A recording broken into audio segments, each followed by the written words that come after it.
वालेकुम स्टूडेंट्स। सबसे पहले हम लोग देख लेते हैं कि हमने प्रीवियस लेक्चर में क्या पढ़ा था। हमने प्रीवियस लेक्चर में प्लास्टिड्स और माइटोकॉन्ड्रिया को डिस्कस किया था। माइटोकॉन्ड्रिया एक ऐसी ऑर्गेनेलिस है, डबल मेम्ब्रेन बॉन्डेड ऑर्गेनेली है। पावर हाउस ऑफ सेल कहा जाता है इसे। और इसके खुद की मतलब सिंथेसाइज करता है राइबोसोम्स को, डीएनए को होता है इसका खुद का, जिसकी वजह से इसे पावर हाउस ऑफ सेल कहा जाता है। ठीक है, इसमें स्ट्रक्चर हमने देखा जिसमें फिंगर लाइक प्रोजेक्शंस थे। उन फिंगर लाइक प्रोजेक्शंस को हम क्रिस्टर्नी कहते हैं या सिस्टर्नी कहते हैं। फिर हमने प्लास्टिड्स को देखा था। प्लास्टिड में 3 टाइप्स आ रही थी, क्लोरोप्लास्ट, क्रोमोप्लास्ट और ल्यूकोप्लास्ट, जिसमें क्लोरोप्लास्ट जो थी थोड़ी सी वाज़िया करके हमने बयान की थी। ल्यूकोप्लास्ट और क्रोमोप्लास्ट सिर्फ पौधों को रंग ही देती हैं, एक बेरंग होता है और दूसरी पौधों को ब्राइट कलर देती है। ठीक हो गया। तो जो क्लोरोप्लास्ट है उसमें थैलाकॉइड्स होते हैं, ग्रेना होता है, और ग्रेना जो एक ग्रेना को दूसरे ग्रेना से कांटेक्ट करता है और उनके दरमियान वाली जो लाइन होती है उसे इंटरग्रेनम कहते हैं। और ये थैलाकॉइड्स जो होते हैं एक दूसरे के ऊपर स्टैक्ड होते हैं, जैसे ग्रेना कहते हैं। पूरा मिल जाए तो ग्रेना कहते हैं, सिंगल हो तो उसे थैलाकॉइड कहते हैं। आज के टॉपिक की तरफ मूव करते हैं। आज का हमारा टॉपिक है endoplasmic reticulum. Endoplasmic reticulum, it is a network of interconnected channels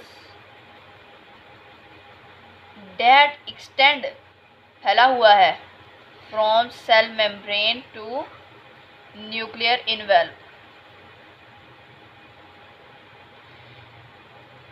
सादा अल्फाज में ये कहें कि दरअसल ये आपस में मरबूत नालियों का नाम है।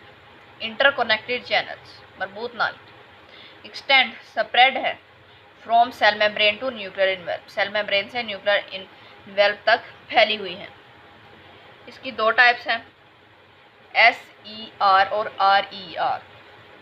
SER, smooth endoplasmic reticulum.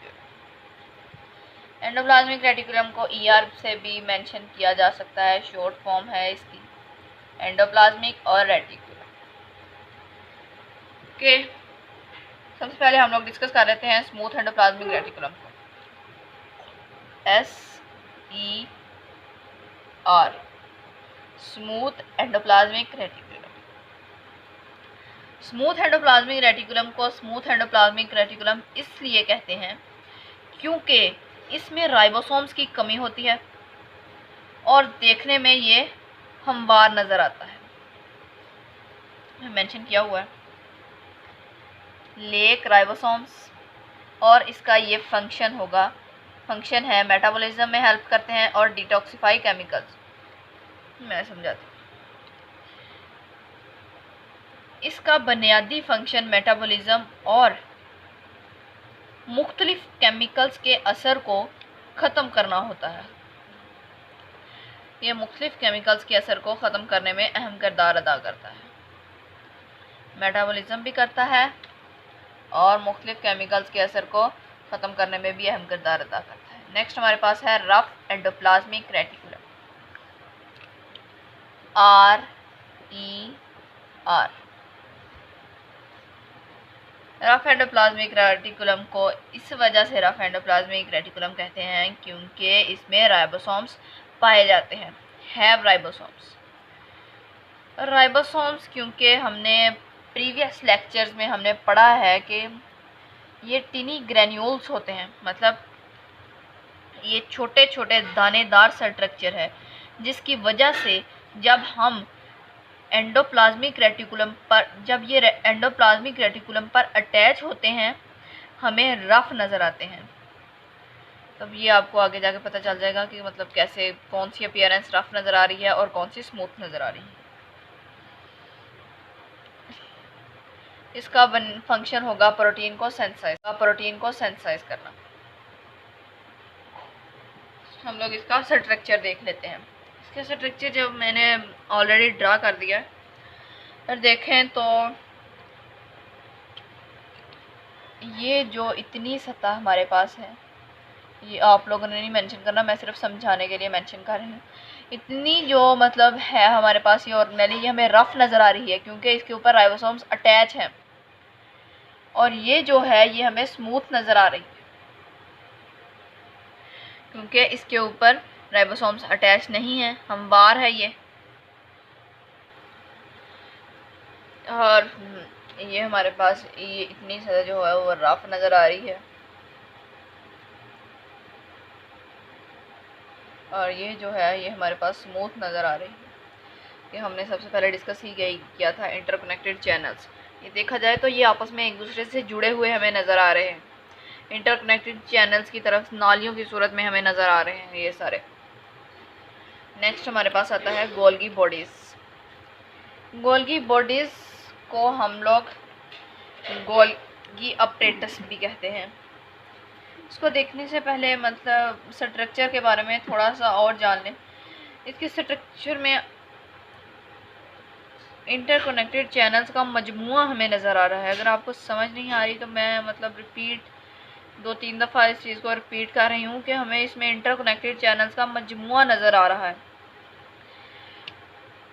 कुछ ऐसे हैं जहाँ पर राइबोसोम्स दिखाई दे रहे हैं, और बाकी ऐसा है जिस पे हमें स्मूथ नज़र आ रहा है, जैसे कि मैंने आपको ये बताया और ये बताया। नेक्स्ट हमारे पास गोल्गी बॉडीज़। इसको गोल्गी अपरेटस भी कहते हैं, गोल्गी कॉम्प्लेक्स भी कहते हैं। कैमिलियो गोल्गी साइंटिस्ट था, इटालियन फिजिशियन था, फिजिशियन मुआलिज को कहते हैं। इसने 1906 में गोल्गी बॉडीज़ को डिस्कवर किया था, और इसकी वजह से इसे नोबेल प्राइज़ में मिला था। हम लोग इसका थोड़ा सा इंट्रोडक्शन देख लेते हैं कि क्या कह रहा है वो। Set of flattened sac present in cell. Flattened sac का मतलब होता है फूली हुई थैलियाँ। सैक्स का मतलब होता है थैलियाँ,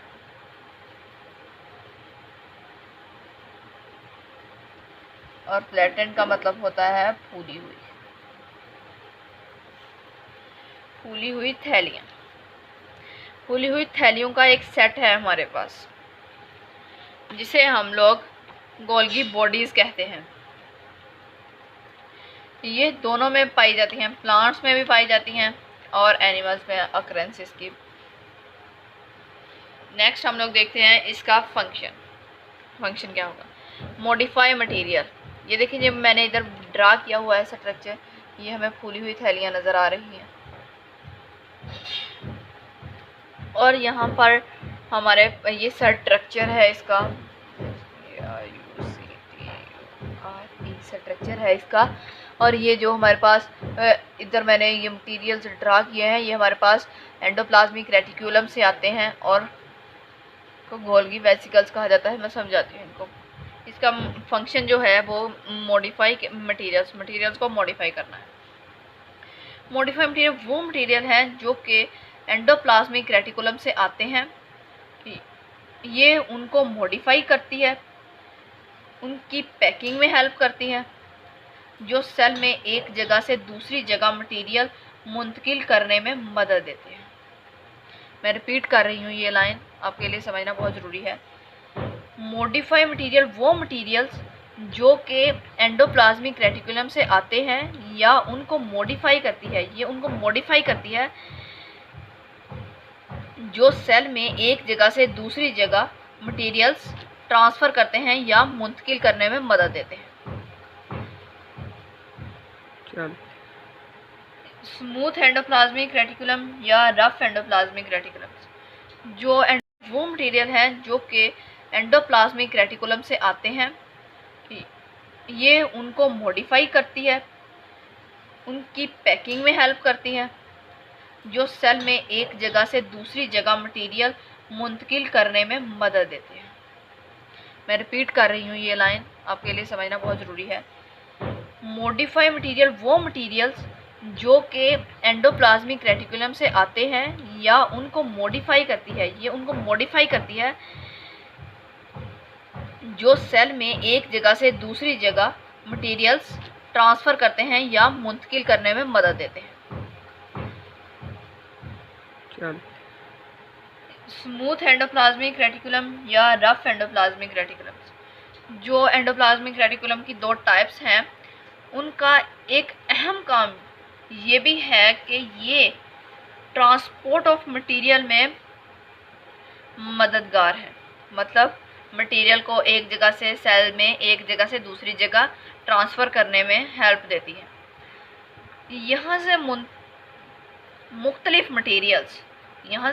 मटेरियल्स मूव करते हैं और गोल्गी बॉडीज़ के पास आ जाते हैं। ये जो मैंने इधर मेंशन किया, material comes from endoplasm. Golgi bodies उनको पैक करती है, उनको मॉडिफाई करती है और उनमें केमिकल्स को ऐड करती हैं और उसके बाद सेल में जहाँ ज़रूरत होती है मुंतकिल कर दिए जाते हैं। ठीक हो गया। नेक्स्ट हमारे पास आते हैं लाइजोसोम्स। ये हमारे पास गोल्गी वेसिकल्स हैं जो हमारे पास ऊपर से ट्रांसफ़र होकर नीचे आ रही हैं। Golgi vesicles, VESSICLES। नेक्स्ट हमारे पास है लाइजोसोम्स।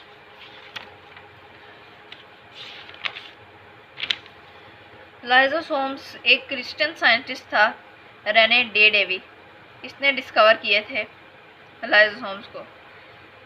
ये सिंगल मेम्ब्रेन बॉन्डेड ऑर्गेनेल्स है, हैव डाइजेस्टिव एंजाइम्स। इनके पास डाइजेस्टिव एंजाइम्स, इनका स्ट्रक्चर सेम होता है जैसे हमारे पास गोल्गी बॉडीज़ का स्ट्रक्चर है। गोल्गी बॉडीज़ और लाइजोसोम्स का स्ट्रक्चर सेम होता है। सिंगल मेम्ब्रेन बॉन्डेड ऑर्गेनेल्स है, हैविंग स्ट्रॉन्ग डाइजेस्टिव एंजाइम्स, और ये जाकर सेल के अंदर वैक्यूल के साथ फ्यूज़ हो जाते हैं। रिपीट कर रही हूँ, ये एंजाइम्स जो होते हैं वो सेल के अंदर जाकर वैक्यूल के साथ फ्यूज़ हो जाते हैं और उसके बाद इनमें से केमिकल्स रिलीज़ होते हैं, वैक्यूल के अंदर जाते हैं, टारगेट मटेरियल पर अटैक करते हैं और उसकी डाइजेशन में हेल्प करते हैं। ये हमारे पास होते हैं लाइजोसोम्स, जो डाइजेस्टिव एंजाइम्स की मदद से डाइजेशन में हमें हेल्प करते हैं। सो हमारा आज का टॉपिक था एंडोप्लाज्मिक रेटिकुलम को हमने पहले डिस्कस किया कि ये इंटरकनेक्टेड चैनल्स हैं और सेल मेम्ब्रेन फैले हुए हैं, सेल मेम्ब्रेन से न्यूक्लियर इन्वेल्व तक। फिर हमने इसकी दो टाइप्स को डिस्कस किया, smooth endoplasmic reticulum, rough endoplasmic reticulum. Smooth endoplasmic reticulum जो है वो केमिकल्स को डिटॉक्सिफाई करता है। ये हमारे पास ये मतलब पूरा टॉपिक जो है rough endoplasmic reticulum, Golgi bodies और लाइजोसोम्स, तीनों टॉपिक्स हमारे पास एक दूसरे से इंटरकनेक्टेड हैं, लिंक्ड हैं। अभी मैंने आपको समझाया थोड़ी देर पहले कि मतलब ये रफ एंडोप्लाज्मिक रेटिकुलम जो है वो इसके जो दो टाइप्स हैं वो डिटॉक्सिफाई केमिकल्स को डिटॉक्सिफाई करते हैं और इधर जाके इनका जो material comes from rough endoplasmic reticulum है, ये मतलब इसका सारा प्रोसीजर स्टार्ट होता है। गोल्गी बॉडीज़ भी हेल्प करती हैं और फिर लाइजोसोम कंप्लीट तौर पर हम हेल्प करते हैं ताकि डाइजेशन कंप्लीट हो।